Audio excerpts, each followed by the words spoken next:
Great barrier reef news में क्यों आई? क्योंकि आईयूसीएन और यूनेस्को वर्ल्ड हेरिटेज सेंटर, ये दोनों ही वेल रिनोन्ड ऑर्गेनाइजेशन है। कोई भी रिपोर्ट ये दोनों ऑर्गेनाइजेशन पब्लिश करते हैं तो सारे देश उन रिपोर्ट्स को बहुत ज्यादा सीरियसली लेते हैं। तो यहां पर दोनों ने यहां पर रिकमेंड किया है कि द ग्रेट बैरियर रीफ जो है उसको इंडेंजर कैटेगरी में वर्ल्ड हेरिटेज साइट्स में रखना चाहिए। अब जैसे आपने वर्ल्ड हेरिटेज साइट्स के बारे में सुना होगा, तो उसमें भी एक लिस्ट होती है जिसको हम लोग डेंजर लिस्ट के नाम से जानते हैं। तो इसके बारे में भी हम लोग आज चर्चा करेंगे। तो ये आप मैप में देख पा रहे हो, ये हमारा ग्रेट बैरियर रीफ का मैप है। ये आपको ऑस्ट्रेलिया के क्वींसलैंड में देखने को मिलेगी। वर्ल्ड की सबसे बड़ी कोरल रीफ कही जाती है, इसीलिए इसका नाम बोल दिया जाता है द ग्रेट बैरियर रीफ। जहां पर भी शॉर्ट फॉर्म में जीबीआर लिखा होगा तो आप समझ जाइएगा ग्रेट बैरियर रीफ के बारे में बात हो रही है। सबसे पहले थोड़ा सा इसका इंट्रोडक्शन जान लेते हैं। तो जैसा ये आप ऑस्ट्रेलिया का मैप देख पा रहे हो, तो ऑस्ट्रेलिया के मैप में आप नॉर्थ ईस्ट साइड में देखोगे तो यहां पर आपको क्वींसलैंड दिखेगा, तो वहां पर आपको दिखेगा द ग्रेट बैरियर रीफ। यहां से लेकर पूरा इतना बड़ा एरिया, अगर इस एरिया की बात करें तो 3 लाख स्क्वायर किलोमीटर का ये एरिया है। खास बात क्या है, एक तो ये कोरल रीफ का जो पूरा इकोसिस्टम होता है वो यहां पर है, ठीक है, एक पारिस्थितिकी तंत्र यहां पर है। अगर बात करी जाए तो 2900 से ज्यादा यहां पर भित्तियां हैं, यानी कि कोरल रीफ मिलती हैं। 1981 में इसको वर्ल्ड हेरिटेज साइट के रूप में चुना गया था। इस चीज को ध्यान रखिएगा। सबसे ज्यादा बायोडाइवर्सिटी के मामले में अगर बात करते हैं तो द ग्रेट बैरियर रीफ का नाम आता है। मैक्सिमम बायोडाइवर्सिटी यहां पर देखने को मिलती है। वो अनेक जीव भी हो सकते हैं, वो हमारे पेड़ पौधे पादप वनस्पतियां ये भी हो सकते हैं। अब देखिए जो कोरल रीफ्स होते हैं ना, तो यहां पर जैसे अभी मैं आपको बताऊंगा कोरल रीफ के बारे में, तो उनको कई चीजों में हम लोग इस्तेमाल करते हैं, ठीक है। जैसे जो पेन किलर दवाइयां होती हैं, उनमें डायबिटिक दवाइयां होती हैं, उनके लिए इनका यूज करा जाता है। दूसरा, इस चीज को देखने के लिए, जैसा मैंने अभी आपको डायग्राम में दिखाया, तो ये देखने में इतना खूबसूरत लगता है। तो सबसे बड़ी बात यहां पर आ जाती है टूरिज्म की। तो जब बाहर से टूरिज्म ऑस्ट्रेलिया के अंदर आता है ना, तो अब बाहर से क्या होगा, जो फॉरेन रिजर्व है वो आएगा। तो ये भी एक ऑस्ट्रेलिया की इकोनॉमी में बहुत बड़ा योगदान देता है। अरबों डॉलर्स की पर ईयर की कमाई ऑस्ट्रेलिया की होती है केवल ग्रेट बैरियर रीफ के टूरिज्म से। दूसरा, जो प्राकृतिक आपदाएं होती है जैसे सुनामी की बात करते हैं, तो उनसे भी रक्षा करता है। यहां पर आदिवासी समूह जो रहते हैं ना, बेसिकली उनको, जैसे हम लोग क्या बीएसएफ को बोलते हैं ना, फर्स्ट लाइन ऑफ डिफेंस, तो उस तरीके से यहां पर जो आदिवासी समूह रहते हैं उनको द ग्रेट बैरियर रीफ का फर्स्ट लाइन ऑफ डिफेंस कहा जाता है। डिफेंस का मतलब है उनको कायदे से सही मायने में यहां पे इनका गार्जियन समझा जाता है। यही लोग जो हैं ये यहाँ पर इसको सिक्योर करके, इनका संरक्षण करके रखते हैं। अब देखिए यहाँ पर हम लोग देख लेते हैं कि रिपोर्ट्स के क्या क्या हाईलाइट रहे हैं। तो सबसे बड़ा जो यहाँ पर जीबीआर के लिए खतरा बताया जा रहा है वो है यहाँ पर जलवायु परिवर्तन का। जलवायु परिवर्तन के कारण जो टेम्परेचर बढ़ रहा है उससे क्या हो रहा है, उससे हो रहा है प्रवाल विरंजन, यानी कि कोरल ब्लीचिंग की बात हो रही है यहाँ पर। अब देखिए इसके बारे में हम लोग जान लेते हैं कि ये क्या होता है। सबसे पहले तो आपको पता होना चाहिए कोरल के बारे में। तो देखिए जो प्रवाल भित्तियां होती हैं जिनको कोरल रीफ कहते हैं, तो एक्चुअली में क्या है, ये क्या होती हैं, ये मूंगे की चट्टानें होती हैं, ठीक है, इनको ये भी कहते हैं। और ये बेसिकली बनी कैसे होती हैं, जो प्रवाल की अगर बात करते हैं तो इनके द्वारा छोड़ा हुआ जो कैल्शियम कार्बोनेट होता है उससे बना होता है, ठीक है। तो अब आप देखोगे अगर अर्थ की बात करें ना, तो अर्थ में जैसे ये 0 डिग्री है, तो ऊपर 30 डिग्री नॉर्थ होगा और नीचे 30 डिग्री साउथ होगा।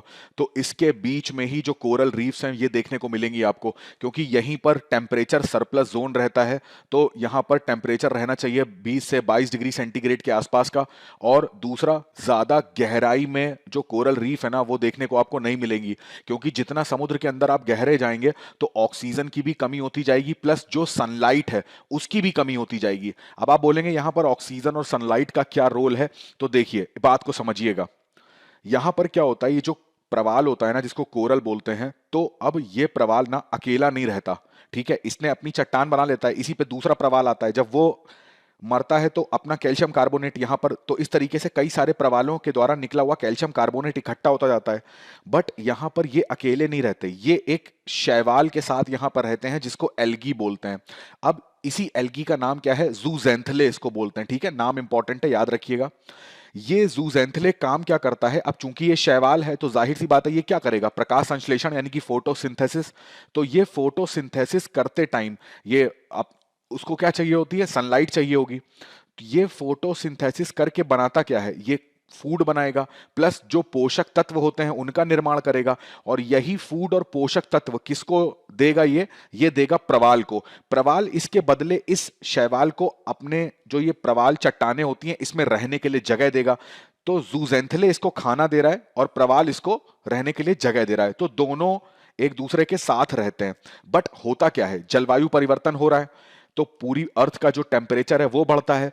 तो महासागर की सतह का जो टेम्परेचर है ना, अगर वो बढ़ा, अगर वो इंक्रीज हुआ, ये जैसे मैंने आपको बताया 20-21 डिग्री सेंटीग्रेड का टेम्परेचर इनको चाहिए होता है, इससे ज्यादा टेम्परेचर बढ़ा तो होता क्या है, ये जो जूजेंथले होते हैं ना, ये प्रकाश संश्लेषण की जो दर होती है, रेट ऑफ फोटोसिंथेसिस, ये भी बढ़ जाती है। ठीक है, ज्यादा सनलाइट मिलेगी तो ज्यादा फूड बनाने लग जाते हैं, ये ज्यादा ऑक्सीजन बनाने लग जाते हैं, तो ज्यादा फूड और ऑक्सीजन की सप्लाई ये प्रवाल को करने लगते हैं।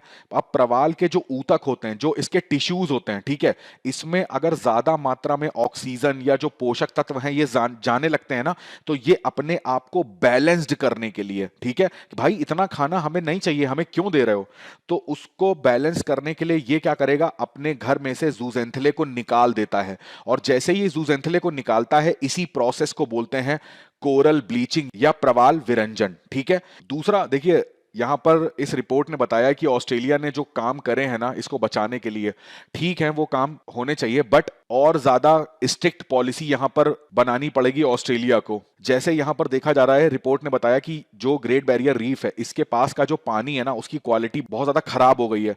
और दूसरा, जो मछली पकड़ने की यहां पर मैनेजमेंट है ना, उसके लिए कोई भी यहां पर रूल्स नहीं बनाए गए हैं। जो एग्रीकल्चर होता है या जो इंडस्ट्रीज हैं इसके आसपास ना, उनसे निकलने वाला जो पॉल्यूटेंट्स है वो यहां पर आके मिल रहा है, जिससे और ज्यादा खतरा यहां पे बढ़ जाता है। तो इन सारे कामों पर ना ऑस्ट्रेलिया को और देखना पड़ेगा। अब अगर सजेशंस की बात करें कि सुझाव क्या दिए जाते हैं, तो मेन सजेशन, जब क्लाइमेट चेंज से इसको फर्क पड़ रहा है, तो यहां पर सजेशन दिया गया है कि ऑस्ट्रेलिया को चाहिए कि जो क्वींसलैंड है और स्पेशली ग्रेट बैरियर रीफ के आसपास जो भी इंडस्ट्रीज वगैरह इन्होंने लगा रखी है ना, तो वहां से जितना ग्रीन हाउस गैसेस का उत्सर्जन, एमिशन कम हो सकता है उसको करना चाहिए। प्लस ये जो कोस्टल इरोजन होता है, भूमि का कटाव होता है, इसको कंट्रोल करें। मछली पकड़ने के लिए कोई स्ट्रिक्ट वहां पर रूल्स होने चाहिए। और दूसरा इन्होंने सजेशन दिया है कि आप जीबीआर को, यानी कि ऑस्ट्रेलिया जो है वो जीबीआर को क्या करे, जो डेंजर हेरिटेज साइट्स है ना इनकी लिस्ट में रखे। इनकी लिस्ट में रखने से देखिए ऑस्ट्रेलिया को बहुत बड़ा यहां पर नुकसान होगा, जो एक पर्यटक का, और पर्यटक के ना होने से यहां पर बहुत बड़ा नुकसान होगा यहां पर रोजगार का। ऐसा बोला जाता है कि 60,000 लोगों को यहां पर रोजगार मिलता है केवल इस वजह से। तो इतने सारे लोगों को बेरोजगार कर देना ये बहुत बड़ा एक रिस्क है यहां पर। अगर यहां पर बात कर लेते हैं कि वर्ल्ड हेरिटेज इन डेंजर के बारे में, तो देखिए जो भी वर्ल्ड हेरिटेज साइट्स होती हैं तो उनको डेंजर होता किस कारणों से है, वहां पर देखिए ये यूनेस्को की ऑफिशियल वेबसाइट से निकाला है मैंने। तो इसमें लिखा हुआ है कि जो भी कॉन्फ्लिक्ट होते हैं, कॉन्फ्लिक्ट का मतलब है जो विवाद हो रहे हैं देशों के बीच में, वॉर हो जाते हैं या भूकंप आते हैं या और कोई प्राकृतिक आपदाएं हो सकती हैं, चक्रवात, सुनामी, ये सब, पोल्यूशन होता है, प्रदूषण, शिकार होता है, या अनकंट्रोल्ड अर्बनाइजेशन, अनियमित रूप से वहां पर जो शहरीकरण हो रहा है और उसको रोका भी नहीं जा रहा है, तो जितने भी पेड़ पौधे वन है वहां पर उनको काटा जा रहा है। तो इस तरीके का जो चीजें होती है ना किसी हेरिटेज साइट के आसपास, ये गतिविधियां देखी जाती हैं, तो उस हेरिटेज साइट को क्या बोला जाता है कि अब उसको वर्गीकृत करा जाता है डेंजर की लिस्ट में। और डेंजर की लिस्ट में वर्गीकृत करते ही यहां पर देखिए इनको क्या है, जो भी अंतर्राष्ट्रीय संस्थानें होती हैं, देश होते हैं, उनसे एक तो यहां पर इनको हेल्प भी मिलती है किस तरीके से इन सब चीजों को कंट्रोल करें। दूसरा यहां पर एक नुकसान भी होता है कि जैसे मैंने आपको बताया पर्यटन का, अर्थव्यवस्था का, तो यहां पर एक नुकसान देखने को भी मिलता है।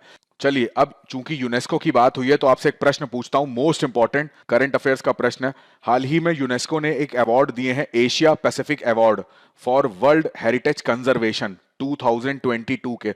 इसमें मेरे को बताइए इंडिया की कितनी साइट्स हैं और वो कौन कौन सी हैं जिनको ये अवार्ड मिला है।